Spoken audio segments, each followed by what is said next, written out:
अरे यार, काफी टाइम से सोच रहा हूँ कुछ इन्वेस्टमेंट करने की, लेकिन समझ में नहीं आ रहा इन्वेस्ट कहाँ करूँ और कैसे करूँ। और यार, इन्वेस्टमेंट अमाउंट भी कोई ज्यादा नहीं है। अरे भाई, तू म्यूचुअल फंड्स में लगा ना। अरे ना बाबा ना, उसमें तो बड़ा रिस्क है। अरे भाई, रिस्क कैसा? अरे भाई, टीवी नहीं देखता क्या? जब भी म्यूचुअल फंड्स की ऐड आती है वहाँ बड़ा बड़ा डिस्क्लेमर देते हैं। Mutual funds are subject to market risk, read all scheme related documents carefully. हाँ, तो इस वजह से लोग म्यूचुअल फंड्स में इन्वेस्ट ही ना करें। भाई, आजकल रिस्क कहाँ नहीं है। हाँ, मगर कहीं भी इन्वेस्टमेंट करने से पहले उसके बारे में पूरी जानकारी ले लेनी चाहिए। कहाँ, कितना, कितने समय के लिए और इन्वेस्टमेंट गोल क्या है, इन सब बातों का पूरा ध्यान रखते हुए ही इन्वेस्टमेंट करनी चाहिए। हाँ भाई, बात तो सही कर रहा है तू, तो तू ही बताना शुरू कैसे करूँ। अरे यार, इस वीडियो को एंड तक देख। इससे तुझे समझ में आएगा कि म्यूचुअल फंड्स होता क्या है और ये काम कैसे करता है। यही किसी भी इन्वेस्टमेंट का पहला स्टेप होता है, उसके बारे में पूरी जानकारी लेना। तो पहले जानकारी ले और फिर सोचेंगे आगे क्या करना है।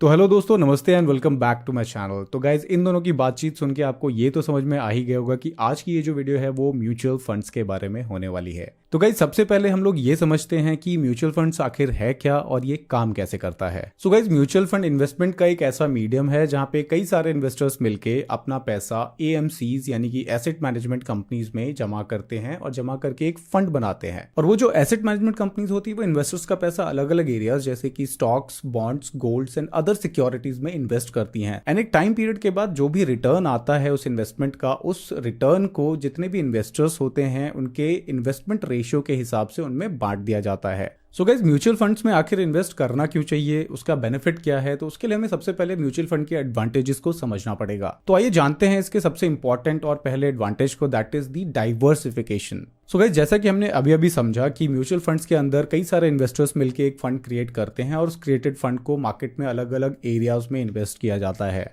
और अलग अलग एरियाज में इन्वेस्ट करने से क्या होता है कि जो रिस्क रेशियो होता है वो अलग अलग एरियाज में बढ़ जाता है। तो इसीलिए म्यूचुअल फंड में ओवरऑल नुकसान होने की संभावना अदर इन्वेस्टमेंट ऑप्शंस के मुकाबले कम होती है। सो यही बेनिफिट है सबसे पहला, दैट इज द डाइवर्सिफिकेशन, कि आप एक ही जगह पे इन्वेस्ट कर रहे हैं लेकिन वहीं से आपका पैसा जो है वो मार्केट में अलग अलग जगहों पे इन्वेस्ट किया जा रहा है। सो गाइस, म्यूचुअल फंड में इन्वेस्ट करके कोई भी इन्वेस्टर जो है बिना कोई इंडिविजुअल स्टॉक्स या बॉन्ड खरीदे अलग अलग पोर्टफोलियोज में इन्वेस्ट कर सकता है। सो गाइस, म्यूचुअल फंड में इन्वेस्ट करने का जो दूसरा बेनिफिट है वो है प्रोफेशनल मैनेजमेंट। सो जब भी कोई इन्वेस्टर म्यूचुअल फंड में किसी भी एसेट मैनेजमेंट कंपनी के द्वारा पैसा इन्वेस्ट करता है तो वो एसेट मैनेजमेंट कंपनी उस फंड को मैनेज करने के लिए एक फंड मैनेजर अपॉइंट करती है। अब ये जो फंड मैनेजर्स होते हैं वो काफी प्रोफेशनल एक्सपीरियंस लोग होते हैं जो कि मार्केट एनालिसिस और मार्केट को पढ़ने में, मार्केट के ट्रेंड्स को समझने में काफी ज्यादा एक्सपीरियंस लोग होते हैं। अब ये जो फंड मैनेजर्स हैं यही आपके पैसे को अलग अलग एरियाज में इन्वेस्ट करते हैं, इस चीज का ध्यान रखते हुए कि कहां पे रिस्क कम है और किस एरिया में इन्वेस्ट करने से जो है रिटर्न सबसे ज्यादा आएगा। सो जिन लोगों के पास रिसर्च, मार्केट एनालिसिस ये सब करने का टाइम नहीं है वो लोग भी म्यूचुअल फंड में पैसा इन्वेस्ट कर सकते हैं, क्योंकि म्यूचुअल फंड में इन सब चीजों को करने के लिए फंड मैनेजर होता है। म्यूचुअल फंड में इन्वेस्ट करने का जो तीसरा बेनिफिट है वो है एक्सेसिबिलिटी। म्यूचुअल फंड एक काफी वाइड रेंज के इन्वेस्टर्स को कवर करता है। कोई भी एक छोटे से छोटे सम अमाउंट से म्यूचुअल फंड में इन्वेस्टमेंट शुरू कर सकता है और ये उन लोगों के लिए काफी सही इन्वेस्टमेंट ऑप्शन है जो लोग थोड़ा सम अमाउंट इन्वेस्ट करके रिस्क कम रखना चाहते हैं। म्यूचुअल फंड में इन्वेस्टमेंट का चौथा बेनिफिट है कन्वीनियंस। म्यूचुअल फंड में इन्वेस्ट करना काफी हैसल फ्री और कन्वीनियंट होता है। कोई भी ऑनलाइन या अलग अलग डिस्ट्रीब्यूशन चैनल्स जैसे कि बैंक्स, फाइनेंशियल इंस्टीट्यूशंस या एसेट मैनेजमेंट कंपनीज के थ्रू म्यूचुअल फंड में इन्वेस्ट कर सकता है और इनके थ्रू म्यूचुअल फंड में इन्वेस्ट करके इन्वेस्टर्स अपने इन्वेस्टमेंट्स को बहुत ही इजीली ट्रैक और मैनेज कर सकते हैं। पांचवा और सबसे इंपॉर्टेंट बेनिफिट जिसकी वजह से कोई भी कहीं भी इन्वेस्टमेंट करता है और वो है रिटर्न्स। ट्रेडिशनल इन्वेस्टमेंट ऑप्शंस जैसे कि पीपीएफ, एनपीएस और फिक्स्ड डिपॉजिट्स ये आपको एक अश्योर्ड बट लिमिटेड रिटर्न्स देते हैं, मगर म्यूचुअल फंड के रिटर्न्स मार्केट की परफॉर्मेंस पर डिपेंड करती है और मार्केट ने अगर बढ़िया परफॉर्म किया है तो उसका डायरेक्ट इंपैक्ट उसके रिटर्न्स पे आता है और इन्वेस्टर्स को अच्छा खासा रिटर्न मिलता है। लेकिन मार्केट अगर मंदा चल रहा है या क्रैश हो जाता है तो उसका इंपैक्ट भी उसके रिटर्न्स पर आता है और इन्वेस्टर्स को नुकसान भी हो सकता है। Next benefit is regulatory oversight. Mutual funds को सेबी यानी कि security and exchange board of India जैसी गवर्नमेंट बॉडी रेगुलेट करती है और इन्वेस्टर्स के इंटरेस्ट का ध्यान रखते हुए ही रूल्स एंड रेगुलेशंस बनाती है ताकि mutual funds transparency and fairness के साथ ऑपरेट कर सके। इससे इन्वेस्टर्स का म्यूचुअल फंड्स में ट्रस्ट और बढ़ जाता है। Next benefit is tax benefit. Mutual funds के इक्विटी लिंक सेविंग स्कीम्स में इन्वेस्ट करके इनकम टैक्स एक्ट के सेक्शन 80C के तहत इन्वेस्टर्स हर साल 1.5 लाख तक का टैक्स बेनिफिट क्लेम कर सकते हैं, मगर इक्विटी लिंक सेविंग स्कीम 3 साल के लॉक इन पीरियड के साथ आता है। तो यानी अगर आप इक्विटी लिंक सेविंग स्कीम में इन्वेस्ट कर रहे हैं तो आप अपना पैसा 3 साल के बाद ही विड्रॉ कर पाएंगे। Next and one of a very important benefit that is liquidity. Financial terms के हिसाब से आप किसी भी एसेट को कितनी आसानी से खरीद या बेच सकते हैं, उस काबिलियत को लिक्विडिटी कहा जाता है। म्यूचुअल फंड्स में इन्वेस्ट करने का एक और बड़ा फायदा यह है कि आप जब चाहो तब उस वक्त की नेट एसेट वैल्यू के हिसाब से आप अपने जो म्यूचुअल फंड के यूनिट्स हैं उसको बेच सकते हो। सो गाइज, हम लोगों ने म्यूचुअल फंड्स के इतने सारे बेनिफिट्स को समझा कि म्यूचुअल फंड्स में इन्वेस्ट करने के फायदे क्या हैं। बट गाइज, जैसा कि हम सभी जानते हैं कि हर एक सिक्के के दो पहलू होते हैं, वैसे ही म्यूचुअल फंड्स के अगर कई सारे एडवांटेजेस हैं तो इसके कुछ डिसएडवांटेजेस भी हैं। तो आइए एक एक करके समझते हैं कि म्यूचुअल फंड में इन्वेस्ट करने के नुकसान क्या क्या हो सकते हैं। सो गाइज, पहले नंबर पे जो डिसएडवांटेज है वो है fee and expenses. So guys, mutual funds में कई अलग अलग टाइप्स के फी एंड एक्सपेंसेस चार्ज किए जाते हैं, जैसे कि management fee, administration charges and sales loads. So guys, जैसा कि बेनिफिट्स में हमने समझा था कि म्यूचुअल फंड्स में जो एएमसीज हैं ये एक प्रोफेशनल फंड मैनेजर को हायर करती हैं। तो यहाँ जो ये प्रोफेशनल फंड मैनेजर हायर किया जाता है ये कोई फ्री में नहीं किया जाता है।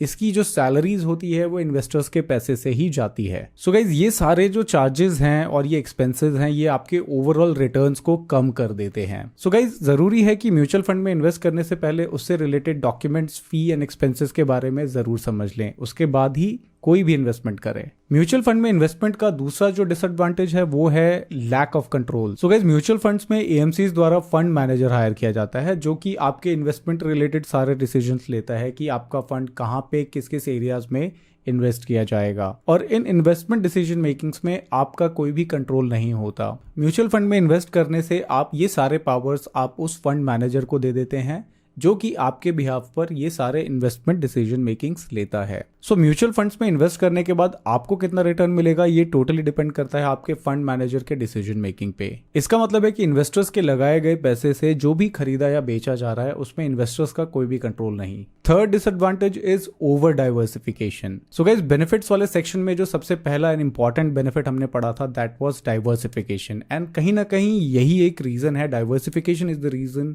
कि इसमें ज्यादा से ज्यादा रिटर्न मिलने की संभावना होती है। वहीं डाइवर्सिफिकेशन को अगर हद से ज्यादा किया जाए तो उस स्टेज को ओवर डाइवर्सिफिकेशन बोलते हैं, एंड ये स्टेज नुकसानदायक होता है। म्यूचुअल फंड्स में ओवर डाइवर्सिफिकेशन उस सिचुएशन को कहते हैं जब कोई एक फंड जरूरत से ज्यादा सिक्योरिटीज की होल्डिंग रखता है। मान लीजिए जिस फंड की कैपेसिटी 10 ही स्टॉक्स में इन्वेस्ट करने की है वहां पे वो 100 अलग अलग स्टॉक्स में इन्वेस्ट कर रहा है। अब इससे होगा क्या कि मान लीजिए 100 में से 10 कंपनीज ने तो काफी अच्छा परफॉर्म किया, लेकिन बाकी की 90 कंपनीज की एवरेज परफॉर्मेंस की वजह से जो इन 10 कंपनीज ने अच्छा परफॉर्म किया था उनका परफॉर्मेंस भी डाइल्यूट हो जाएगा। और जितने ज्यादा सिक्योरिटीज में कोई भी फंड इन्वेस्ट करता है उतने ही ज्यादा उसके मेंटेनेंस एंड एडमिनिस्ट्रेटिव चार्जेस भी बढ़ जाते हैं। Last but not the least disadvantage is the inherent risk. So guys, mutual funds में डाइवर्सिफिकेशन की वजह से रिस्क कम तो होता है लेकिन पूरी तरीके से एलिमिनेट नहीं होता है, और म्यूचुअल फंड्स के यूनिट की वैल्यू भी मार्केट परफॉर्मेंस के हिसाब से फ्लक्चुएट होती रहती है, और इस वजह से आपके इन्वेस्टमेंट का थोड़ा या पूरा नुकसान होने की संभावना हमेशा बनी रहती है। इसलिए म्यूचुअल फंड में इन्वेस्ट करने से पहले उसके रिस्क प्रोफाइल के बारे में अच्छे से जांच लें। आज की इस वीडियो से आपको ये तो समझ आ ही गया होगा कि म्यूचुअल फंड्स होता क्या है और ये काम कैसे करता है, इसके एडवांटेजेस और डिसएडवांटेजेस क्या हैं। सो गाइज, अब मिलते हैं अगली वीडियो में जिसमें हम लोग जानेंगे कि म्यूचुअल फंड कितने टाइप्स के होते हैं और इसमें आप इन्वेस्ट कैसे कर सकते हैं। तब तक के लिए thank you so much for watching. Have a good day and bye bye.